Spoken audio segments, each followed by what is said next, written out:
Historia de la filosofía, por Giovanni Fornero. Volumen 4, 118, parte octava. La filosofía contemporánea, tomo 2, capítulo 5, Filosofía y hermenéutica, 982, Pareyson. Nacido en Piasco, Cuneo, en 1918, pero de origen valdostano y muerto en Milán en el año 1991, Luigi Pareyson estudió en Turín, donde fue alumno de Augusto Gusso, licenciado en 1939, docente en 1943, enseñó en la Universidad de Pavia y en la Universidad de Turín, donde ocupó la cátedra de Estética, Moral y Teorética. Cofundador de Filosofía, dirigió desde 1957 a 1984 la Revista de Estética. En el ámbito de su escuela, o en contacto vivo con su enseñanza, se han formado numerosos estudiosos italianos. Entre los nombres más conocidos mencionamos a Giovanni Battimo y a Umberto Eco. En un periodo en el cual la filosofía existencialística, en el ámbito de la cultura italiana, aún impregnada de idealismo, era poco conocida, o por lo general oída, Pareyson fue uno de los primeros estudiosos italianos en ocuparse con rigor y competencia de dicha corriente de pensamiento, publicando, cuando contaba con poco más de 20 años, dos obras que siguen siendo clásicas en el campo de la historiografía sobre el existencialismo. La filosofía de la existencia, de Karl Jaspers, 1940, y Estudio del existencialismo, 1943. En los años siguientes, Pareyson llevó a cabo investigaciones sobre estética, historia de la filosofía y teorética. Entre los estudios sobre estética mencionamos Estética, teoría de la formatividad, 1954, Teoría del arte, 1965, El problema de la estética, 1966, Conversaciones de estética, 1966, La experiencia artística, 1974. Entre los estudios históricos que se refieren predominantemente al idealismo alemán, afrontados con renovadas perspectivas historiográficas, recordamos Fichte, 1950, La estética del idealismo tedesco, 1950, La estética de Kant, 1968, Schelling, 1975, Schellingiana Rariora, 1977, Ética y estética de Schiller, 1983. Pareyson ha sido también un atento lector de Pascal.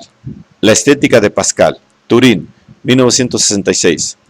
Los estudios teóricos están sobre todo en Existencia y Persona, 1950, y en Venta e Interpretazione, 1971.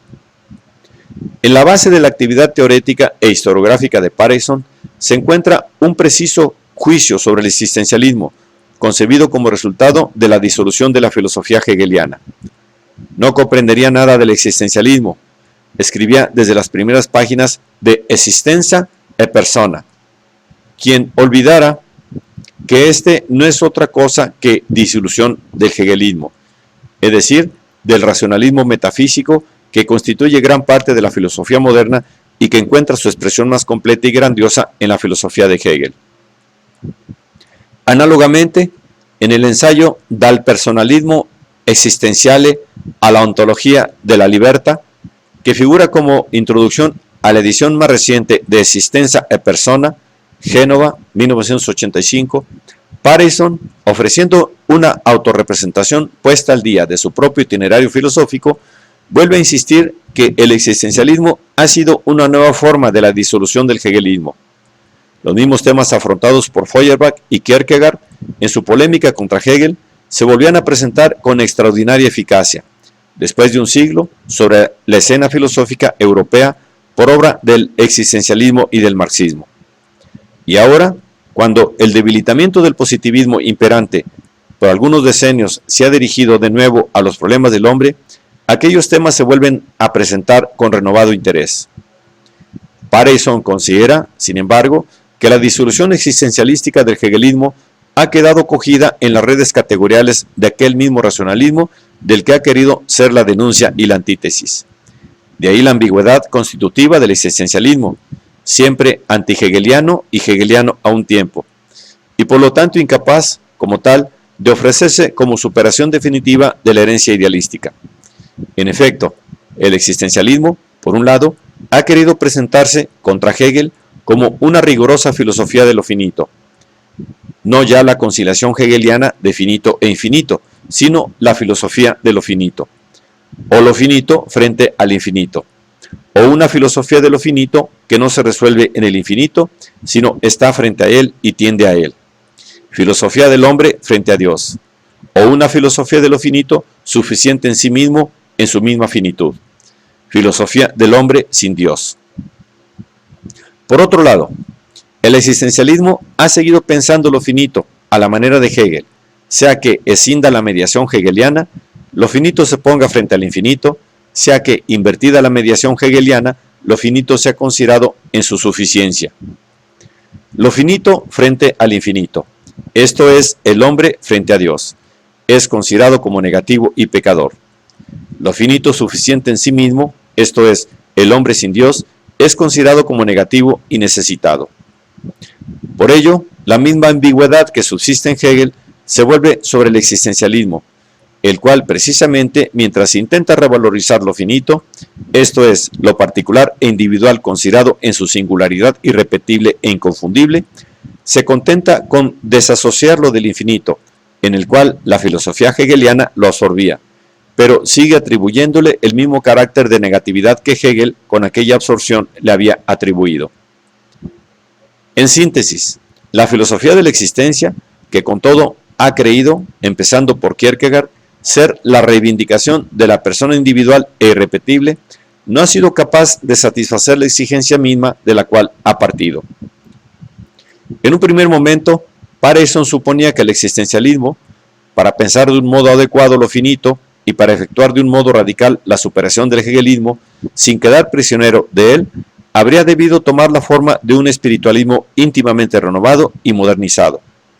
Más tarde, abandonando el equívoco término de espiritualismo, prefirió hablar de personalismo ontológico, entendiendo con esta forma una filosofía que, interpretando la existencia como coincidencia de autorrelación y heterorrelación, o sea, como coincidencia de la relación con sí y relación con otro, afirma que el hombre no tiene, sino que es relación con el ser.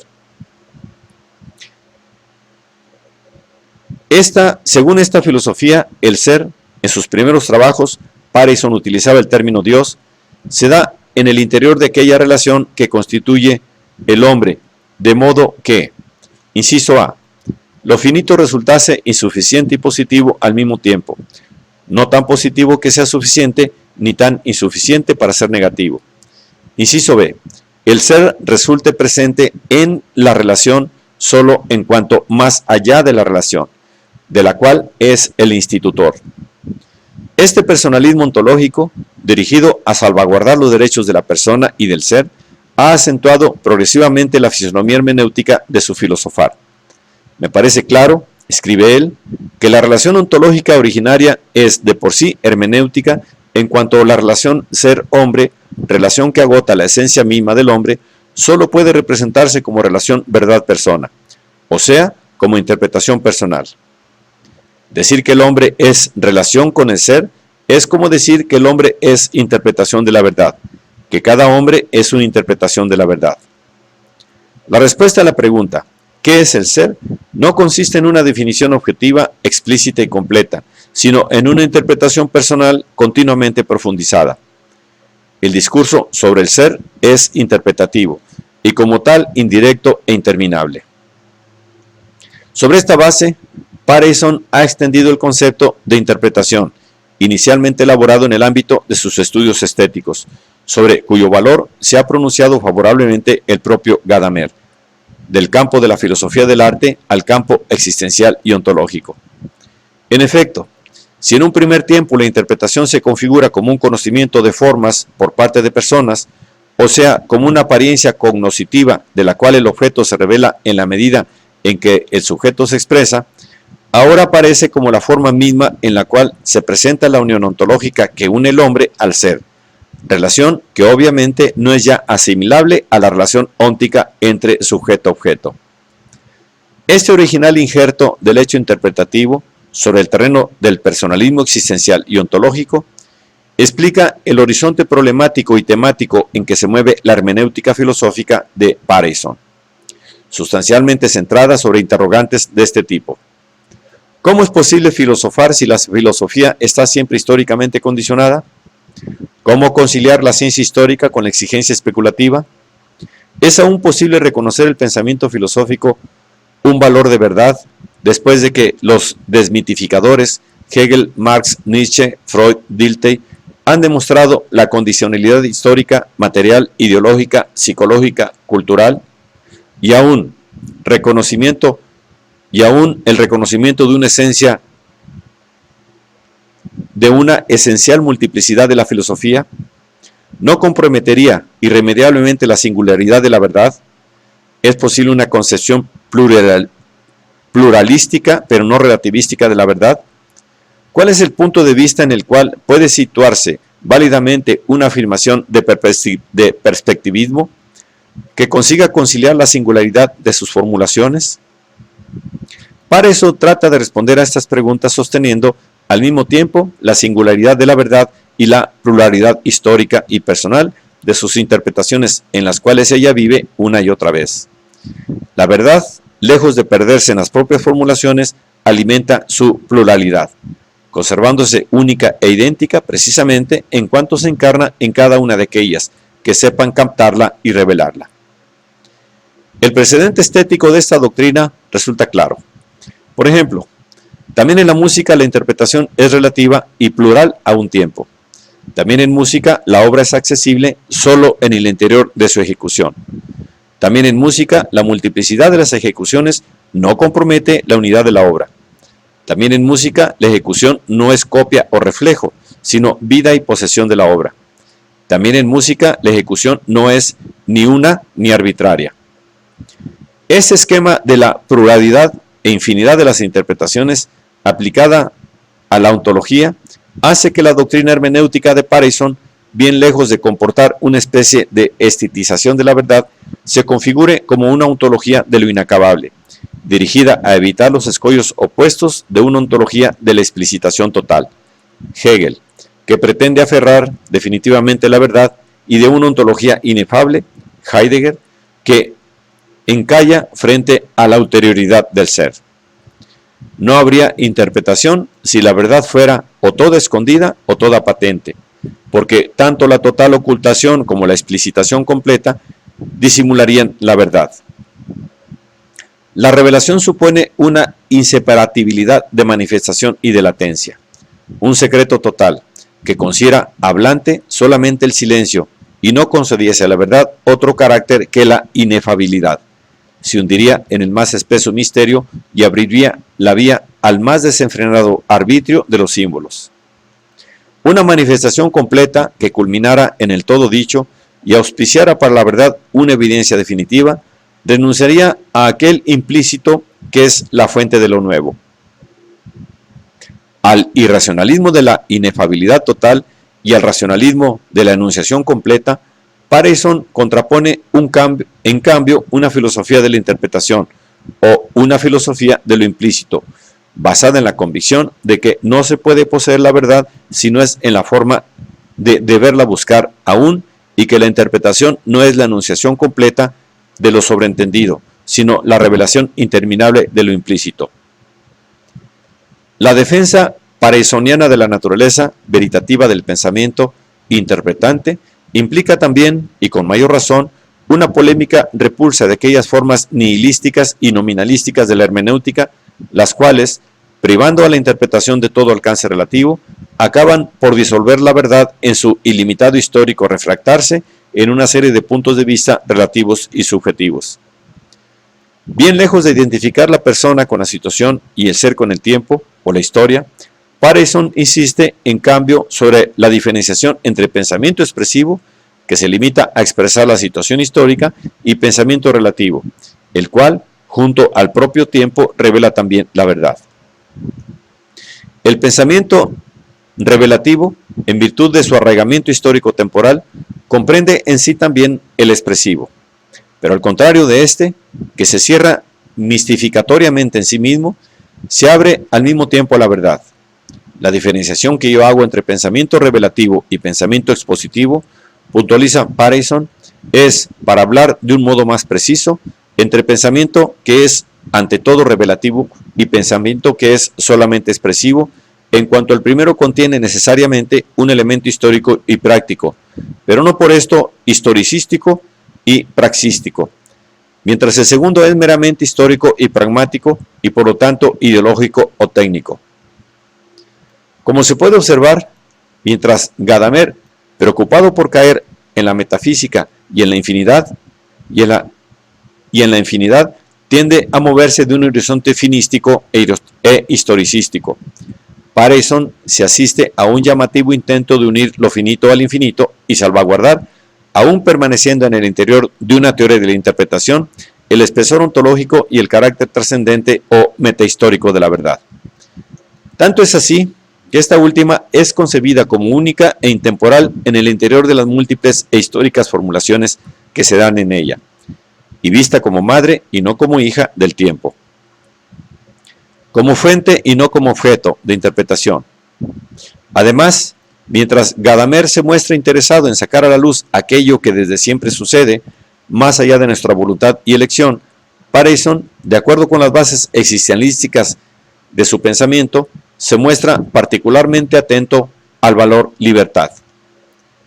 Por lo demás, para Pareyson, a diferencia de lo que sucede en Gadamer, la verdad no es un juego por el que estamos cogidos o jugados, ni tampoco una especie de dato que se autoimpone ónticamente al sujeto, sino una llamada a la cual el hombre, síntesis de actividad y receptividad, responde libremente.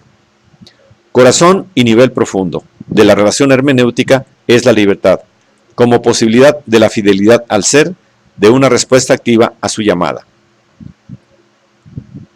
En efecto, en los últimos años de la filosofía de Pareyson, ha ido organizándose explícitamente en términos de una ontología de la libertad radicada sobre la persuasión de que solo la libertad precede a la libertad y solo la libertad sigue a la libertad. Al mismo tiempo, Pareyson ha manifestado una viva sensibilidad, sea por la hermenéutica del mito, concebido como interpretación primigenia de la verdad, sea por la problemática del mal. Partiendo de la idea de que el mal no es ausencia de ser, privación del bien, falta de realidad, sino realidad positiva en su negatividad, y de la correspondiente persuasión de que mal y dolor están en el centro del universo, siendo el corazón de la realidad trágico y doliente, Pareyson somete a discusión todas las filosofías y las teodicías del pasado. Frente al mal, la filosofía o lo ha negado enteramente, como los grandes sistemas racionalísticos, o ha atenuado, si no eliminado, su diferenciación del bien, como en el difundido empirismo actual, o lo ha minimizado interpretándolo como simple privación y falta, o aún lo ha insertado en un orden total y armónico como una función precisa, según una dialéctica que considera también a Satanás colaborador necesario de Dios. La teodicea ha hecho de Dios y del mal los términos de un dilema excluyente, sin comprender que ellos se pueden afirmar solamente juntos. De este modo, la incandescendencia y la virulencia del mal se han perdido. A estos esquemas de pensamiento, él contrapone en cambio una teoría que, diferenciando el dolor del mal, concibe a Dios como libertad que, aun venciendo las tinieblas, conserva en sí una huella de la negatividad develada. ¿Qué otra cosa es Dios sino victoria sobre la nada y sobre el mal? La positividad originaria que ha aplastado la potencia de la negación. Pero es aquí donde se presenta un elemento perturbador y desconcertante, el mal en Dios. La espléndida y fulgurante victoria divina está como velada por una cortina de aspecto neblinoso y oscuro.